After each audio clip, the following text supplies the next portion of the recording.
Morning, class.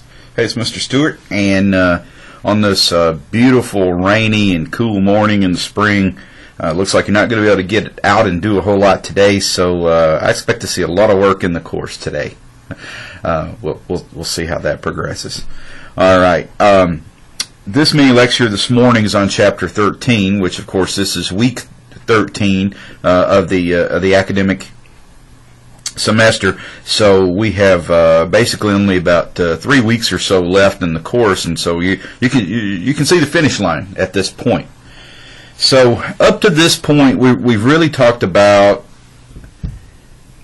why it's important to have security policies and procedures, and why it's important to implement certain things, and we've talked about how to implement lots of things with the whole purpose and goal in mind to reduce risk and to manage the risk, and even in a more simplistic terms identify the risk.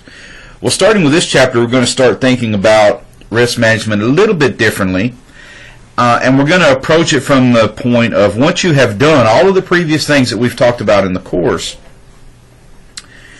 and you've developed a particular, maybe a security protocol or a, some sort of upgrade or implementation of some sort of physical security countermeasure, this is going to create a project for you.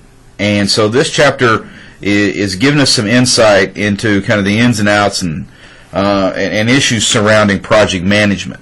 So sometimes the security professional really needs to manage large projects, and that does present some special issues. Just because you are taking on a new project, such as something to, maybe you're installing closed-circuit TV cameras throughout a facility, that doesn't mean that the rest of your security duties just go by the wayside. This is something extra you're going to have to do, and honestly, if you decide to take on and manage a large project, you better do it well, because the powers that be are going to be looking at how well you manage that project in order to see if they should keep you on or find somebody else that can handle the workload a little bit better. So just understand that this is going to cause at least a temporary increased workload for you, because you're going to have to engage in your normal everyday security management and risk management functions. But if you are the project manager, you're going to have to engage in that as well. Now, there are 4 phases of project management, and that consists of development, planning, execution, and conclusion. And that's what we're going to be talking about for the rest of this little mini lecture. So understand that when you are getting ready to implement any kind of project, whether it be installation of physical security countermeasures, implementation of new security policies and procedures, or whatnot, there has to be a development phase. And this is where you actually identify the tasks that are needed to complete the project. This is like forethought. You're thinking about, okay, what all am I going to have to do to get this project done? It's really planning on how you're going to carry the project through from start to finish. And it's important that you do not skip the development phase, because I'll say this again, I've said it before, failing to plan is planning to fail. So if you don't plan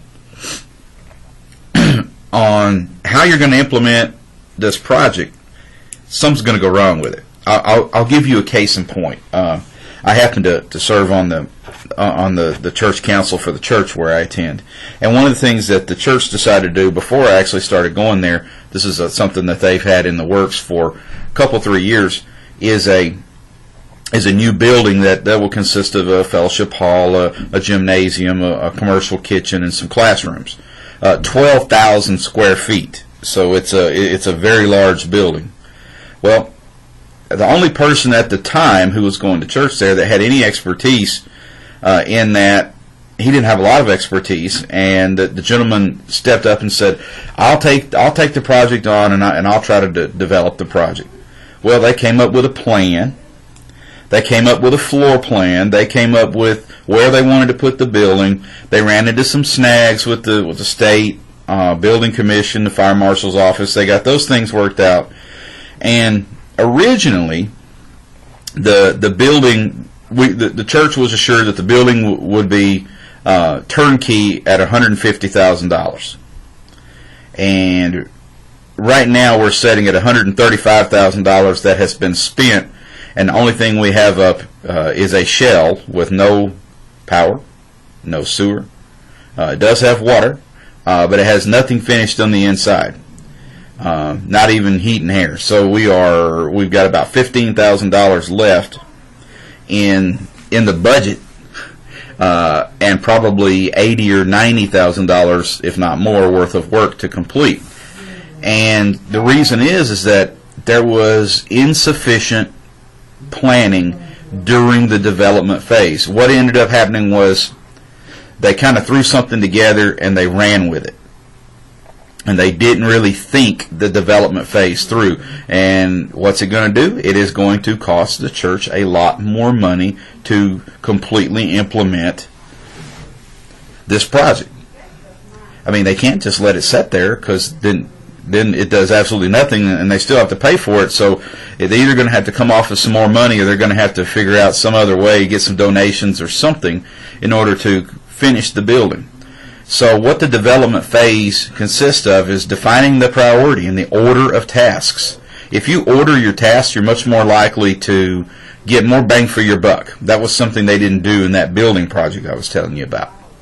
You also need to determine the time needed for each task. This is also very important because you need to budget your time liberally, because almost all the time you will have some sort of delay for this, maybe a weather delay, maybe they can't get in and do something because of the weather, the temperature, or something like that. So budget your time liberally and try to stick as close to your time projection as possible, but just understand that may be something that has to be modified. You should also select the project team leaders best suited for each task. If you're going to be the main project leader, you need to have people who are taking on pieces and parts of that project, who know what they're doing, and who are skilled, and who have the knowledge base, the experience level, etc., in order to get that particular thing done. For example, all my degrees are in social science. You would not want to put me in charge of an engineering project because I don't like math. Something is not going to be right. It might come together, but it probably fall down. So, don't put me in charge of something that is completely away or not in kind to what I know or what my experience level is. Determine your project deliverables. And what we're talking about there is determine what it is that we can show at each phase of the project, so that the powers that be understand that we are making progress. What can we deliver? What can we get done? Also define your project milestones and methods to meet those deadlines.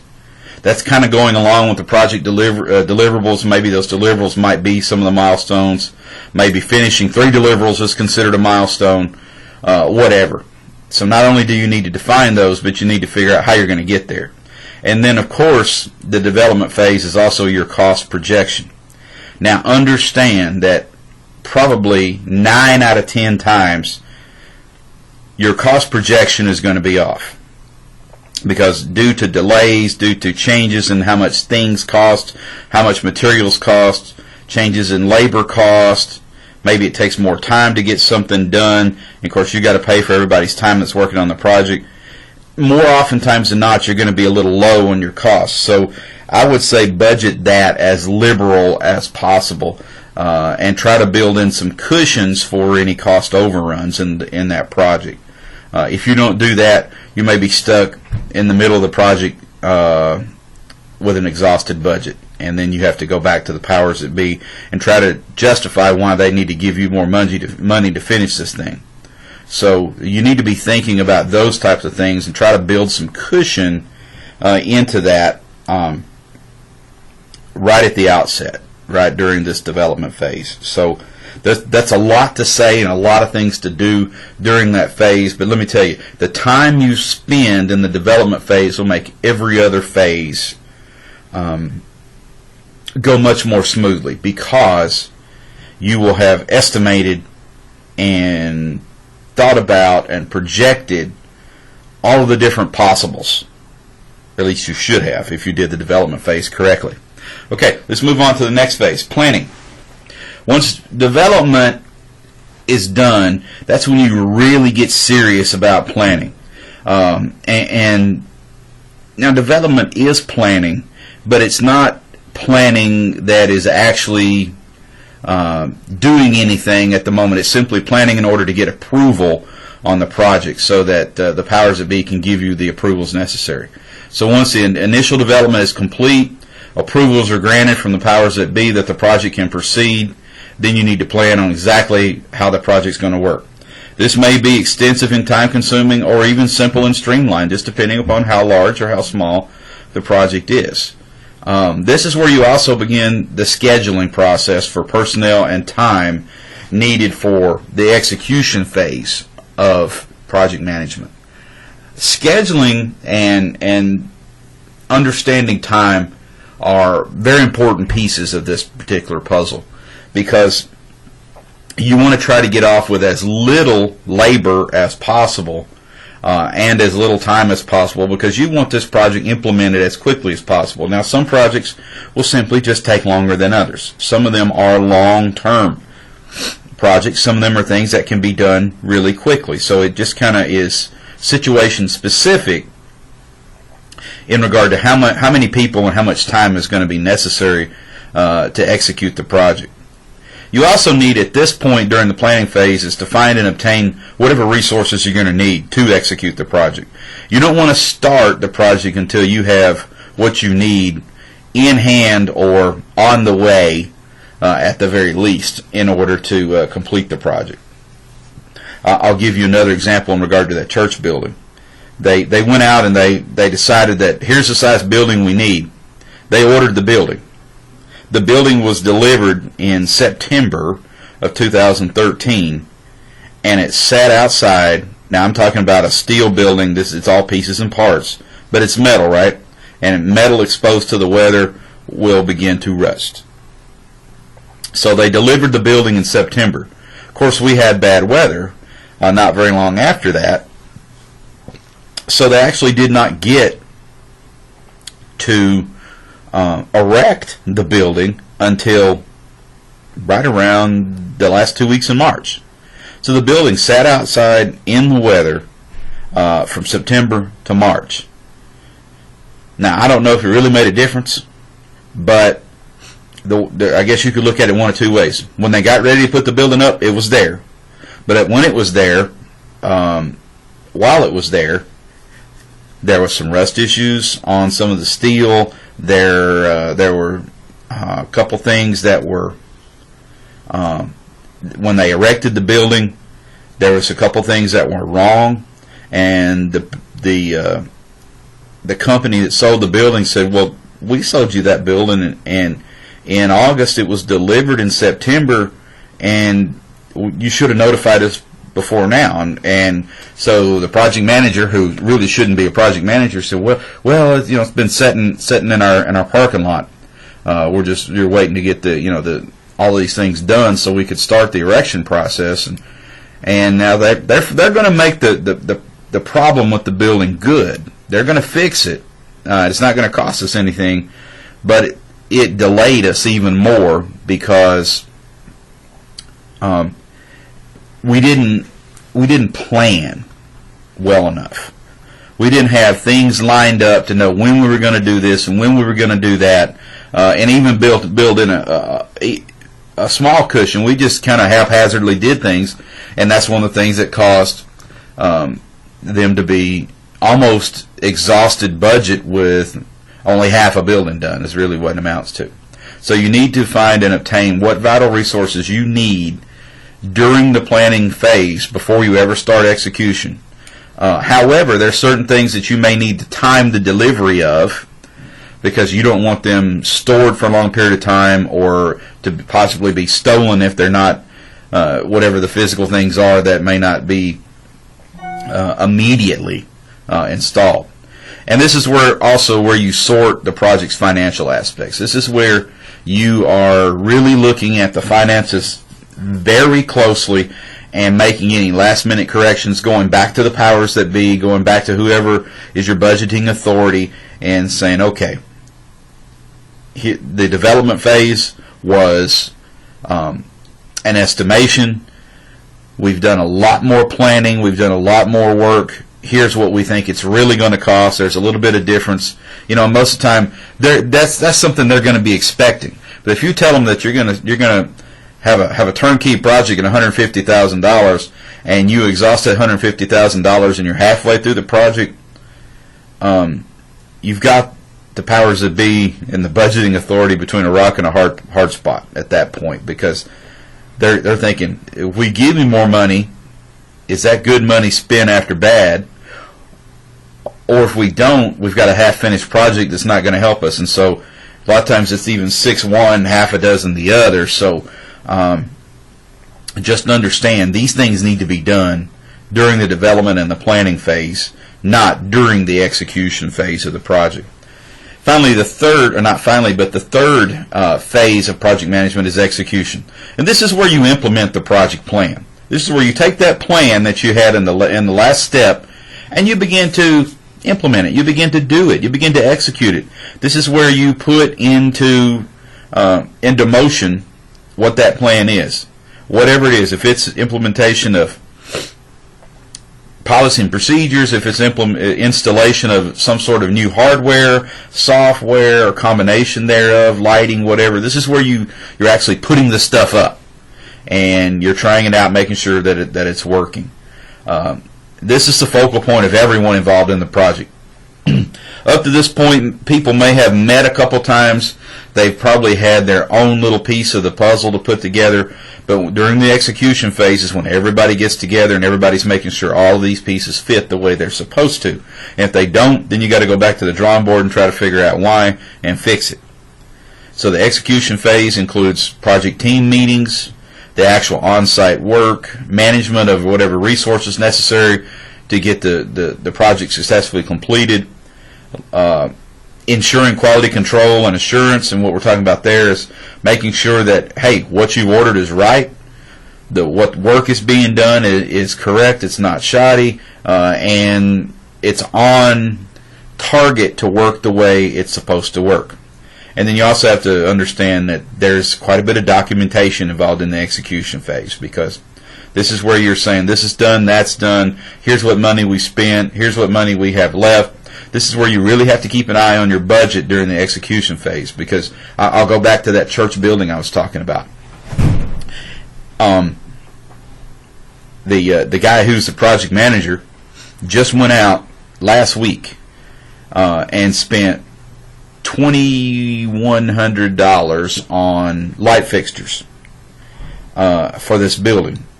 They don't have power in the building. We don't have heat and air in the building. We don't have a sewer system in the building. Honestly, I would think that light fixtures would be secondary to getting those other things in, especially when we have a very limited budget.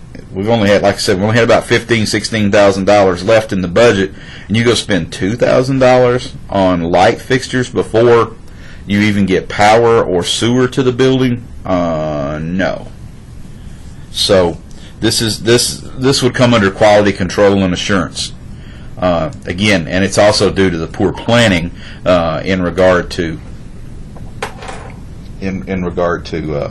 this project as well. And then the documentation is where you're writing everything down and you're keeping track with everything. Excuse me, because you need to know any day, any second of the day, where you are on the project, and that is only done through documentation. Finally, the last phase of project management is the conclusion. This is also called the project closeout. It ensures that the scope and each objective have been met and the end user is satisfied with the quality of the work performed, and that all required documentation has been completed. This is where you're dotting your I's, you're crossing your T's, you're making walkthroughs of the project, you're testing it, you're seeing if it works, does it work correctly, are there any problems with it? If there are, we need to get those fixed, because once you hand off the keys to that project back to whomever you're doing it to, they expect a turnkey product. They expect it to work. They don't expect it to be something that fails miserably. If you look at the Unaffordable Care Act, think about the website that rolled out for Obamacare. They rolled this website out and it did not work.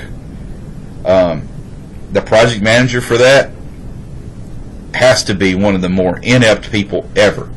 I mean, why would you roll something out knowing that it did not work, knowing that they were going to have all of these problems with it?